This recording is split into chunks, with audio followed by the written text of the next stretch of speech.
Oh, good.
extraordinary bonanza, Jim's Bonanza, is a model F-33C, one of a very small number of produced by Beechcraft that were certified for aerobatics, manufactured in 1986. This was one of the last aerobatic bonanzas built, making his return. Okay, well, great. I hope you took some. What? Well, well, where did you come from? I come from the National Provinces. Okay. I'm from Bolton, Minnesota. 4 jet engines on it. You heard me right. All right, they're going around the course now. Again, switch your vision to the Jumbotron. You might look down and see some of the pylons. That's Eve in flight. This is real time. High, behind the helicopter, and low on the Jumbotron. Thank you, Brian. All right, directly in front of us, a little to the left of the Breitling checker pylon. Well, now it gets interesting. I had wished for a decent breeze on the ground because he's got 2 lower. You see the wing paraphernalia. And covered with safety equipment. Big wing. Target crew is out there. Watch, watch, watch. Down on the 45, hanging upside down in the straps. There he rolls the airplane right side up, and did you see how quickly that airplane can roll? Now he pulls back and shows center, going straight up. There's the bottom side, there's the side, there's the top side on the Breitling 232. Now he's going to go up right to about here and kick that rudder over in a perfect hammerhead stall turn.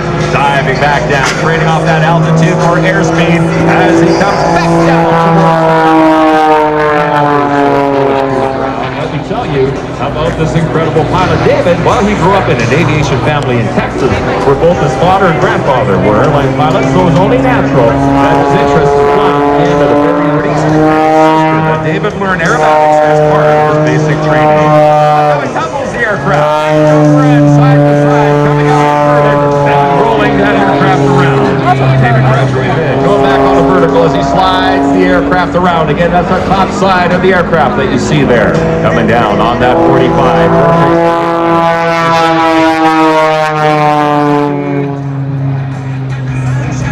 And he's just above the ground.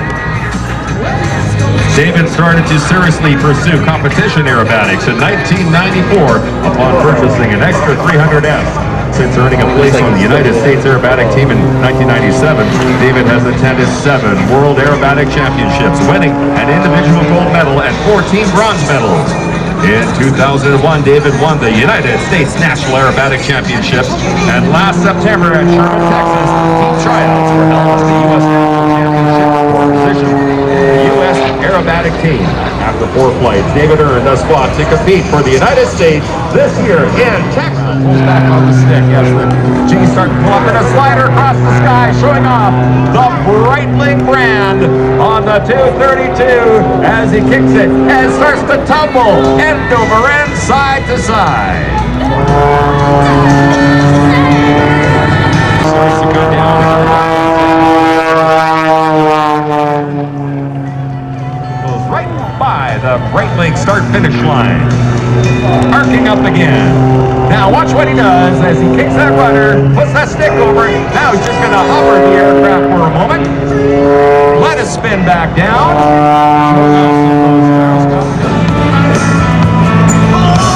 Looking absolutely backward. And the Cap 232 brought to you by Breitling. White church steeples, wishes in a fountain. If you know every name on your street, if you know them, then you know. Try that in your airplane. You heard it from Jim Booth. Up goes introduction, 1938. Let the airplanes and the engines speak for themselves.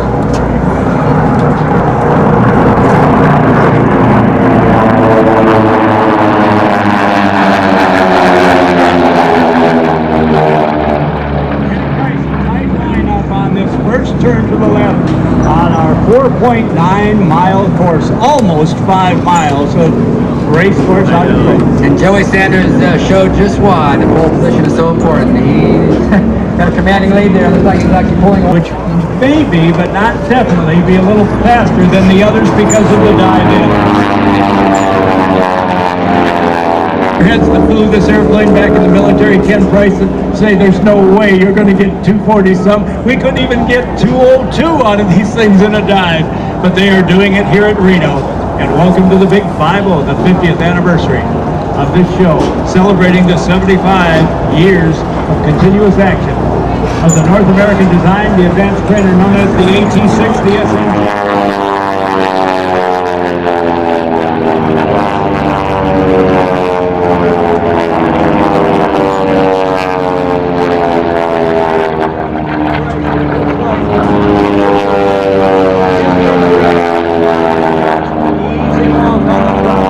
By the fact that anybody might shave a pylon, go a little inside the pylon. They will work very hard not to. They are strung out so that there won't be any intimidation.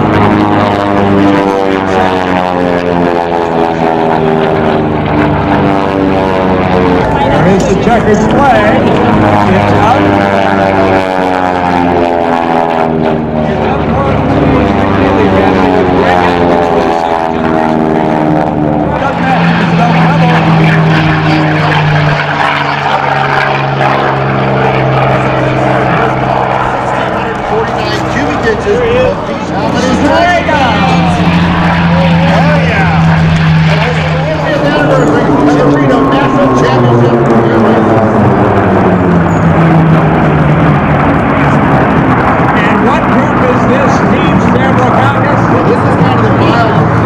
Out there, if you didn't have enough on your mind, if you knew that you had to race as the eventual checker flag winner. Daniel, let's listen to race the Reno style.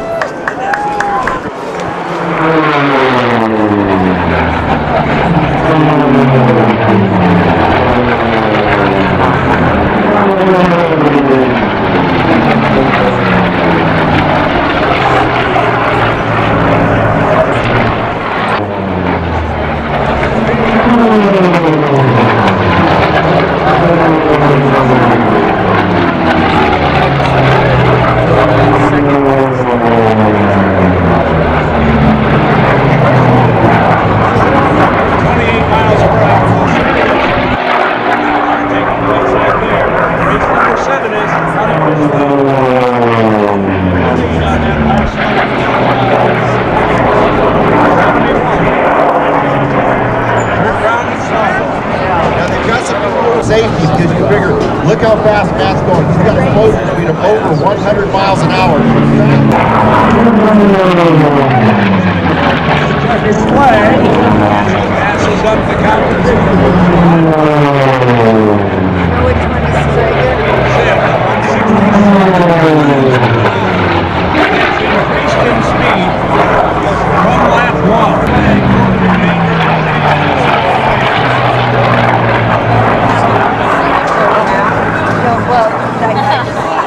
Oh, okay. So he's back in the back. Miss A. The best possible view. Valley of speed coming around at about the 7 o'clock position. Matt Jackson, race number 7, your reigning world champion aircraft for 4 years in a row. Race 7 stringer. All wonderful, wonderful people that love being here as much as you do, because trust me, they're not. Series, it will be interesting to see which engine reigns this weekend. And if nothing else, We know last year, the year before, because of the problem with the right 30 time Straga's originally Cannibals book.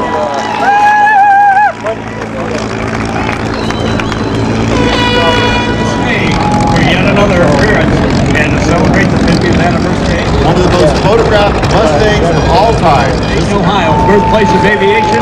That man, former astronaut Kurt Brown, will be inducted into the National as former aircraft.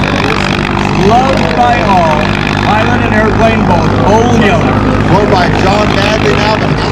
And the Saberliner. And the Strike Commander. And the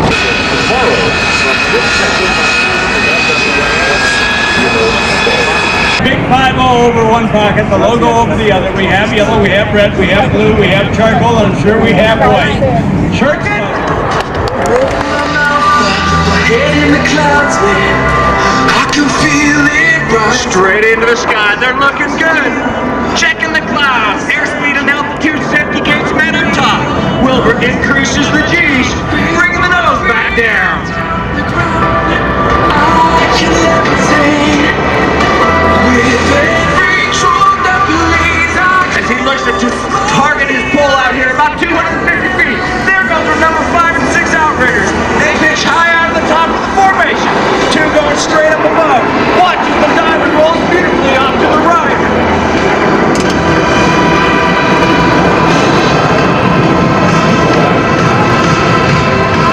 That maneuver is so difficult for the wingman. Adjusting all the not gonna watch. I didn't hear me. No other chance. Look at my up to your left. Next stop. Let's watch. Get the cameras out.